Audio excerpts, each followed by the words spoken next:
మంచి మార్గంలో గుండా వెళ్ళాలి.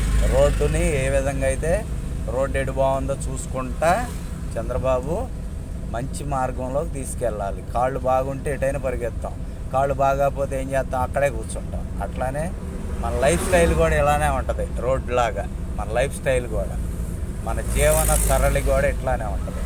గుంతల రోడ్లు వస్తాయి, గతుకుల రోడ్లు వస్తాయి, అవన్నీ తప్పుకుంటూ వెళ్ళాలి. మంచి మార్గంలో కూడా వెళ్ళాలి. అందుకని చెడు స్నేహాలు చేయకూడదు. మన పని ఏదో మనం చేసుకోవాలి.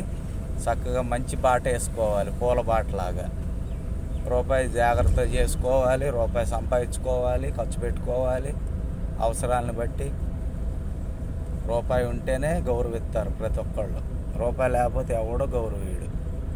ప్రతి ఒక్కదానికి రూపాయి కావాల్సిందే. ఏది కొనాలన్నా తినాలన్నా అన్న అంతేనా కాదా?